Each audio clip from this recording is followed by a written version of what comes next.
So I started trying to remove this high temp enamel from these brake calipers, and I initially tried with aircraft remover, you know, letting it sit, trying to scrape at it and all of that. And after letting it sit on there for half an hour, probably closer to 40 minutes, it barely bubbled up at all, and not much of it scraped free. I could see that with all the parts that I had to do, that was going to be very time consuming. So what I did was I went and bought the Harbor Freight benchtop blast cabinet, and conveniently it comes with its own bench. So if you're going to buy this thing, I'd recommend slicing open the bottom and just pulling the box up over it, fold it up, flip it right side up, and boom, you've got your bench. Set that thing on top. So I read all the reviews before buying this, and then it helps with any product just to know what to expect when you get it out of the box. From reading those reviews, a lot of people said, oh, you gotta pack this thing up with all that silicone sealant and you're still not gonna be able to see anything. Well, other reviews pointed out you need dust collection. It has a dust collector port on it, and it's really not that expensive to set up, especially if you already have a shop vac. This bit is a Cyclone, and Home Depot sells it for 50 bucks. In that same stop, I got the drywall filter bags I need for my shop vac. Pop one in there, connect that here, connect that to the dust collector port already built into this thing. You do have to install this plastic ring when it comes out of the box. Flip that thing on and you're good to go. That does two things. It takes all of the dust out as you're working and allows you to see. Also, it turns what would be positive pressure going out into negative pressure going in. That means you don't have to worry about stuff coming out the seams of this thing because it's all being sucked that way. So, absolute must with this, invest in the dust collection. I was able to get fine coal slag, 10 bucks for 30 pounds at Tractor Supply Company. It's a little bit aggressive for work on aluminum like I'm doing, but I'm making light passes at 80 psi and giving my compressor lots of breaks because it is also a cheap Harbor Freight unit. And I did just fine. It removed the enamel from those parts like it was nothing, and it didn't damage the surface. Let me show you those parts and what I did there. So for the calipers and caliper brackets, first thing I did was I masked everything off. Here I just used a little spacer wrapped with duct tape, pressed it into the hole, and the other side I've got masked completely with duct tape. The duct tape is strong enough to withstand the blasting, where masking tape probably wouldn't be.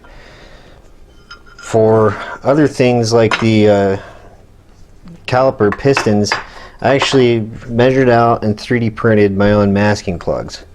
They pop on there, fit on there nice and snug, and they kept all of the abrasives away from that bore, which obviously you want. I did the same thing for the sliders. These are a nice tight fit on there. And then these screws here, because I wanted to paint the screw head as well, I just made a rubber washer to go underneath it on both sides.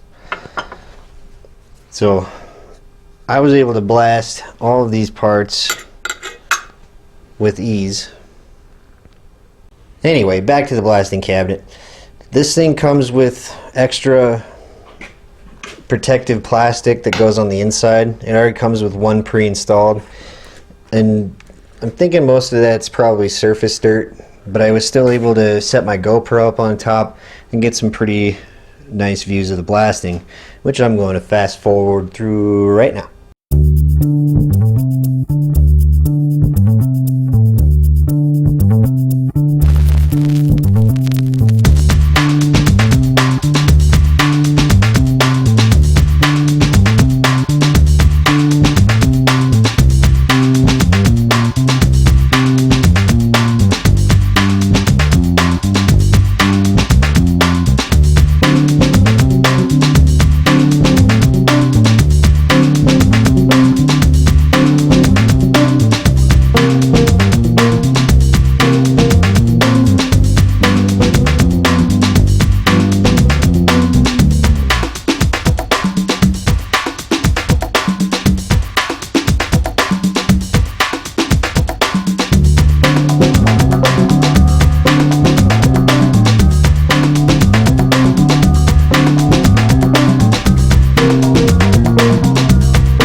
pretty satisfying to watch, am I right?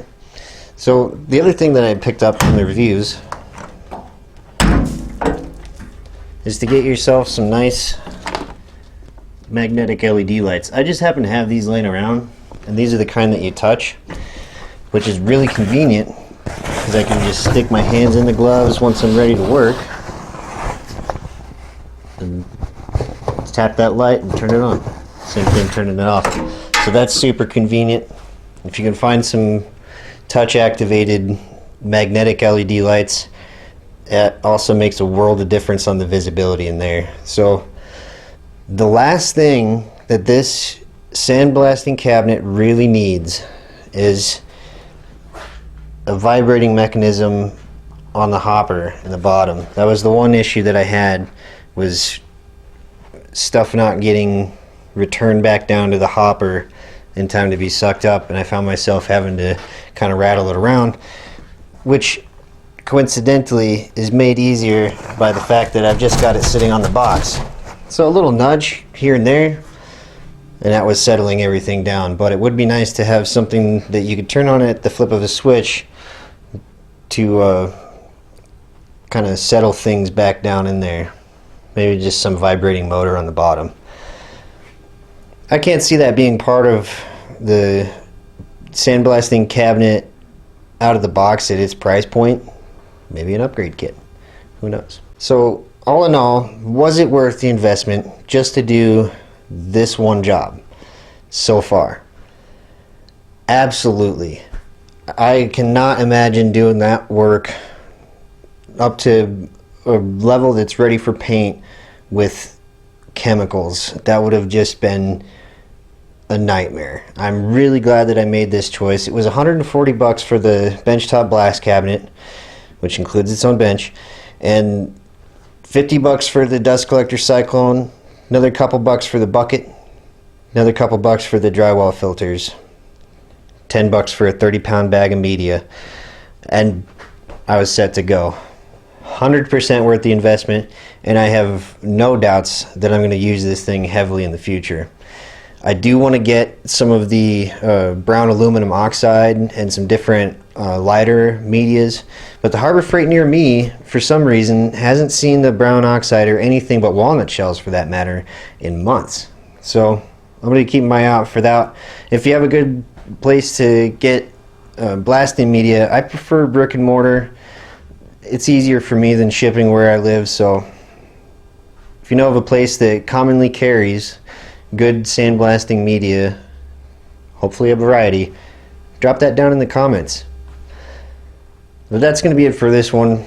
If you're considering buying the Harbor Freight benchtop blasting cabinet, my recommendations are do the dust collector, get some lights, and have a bigger air compressor, and you'll be golden.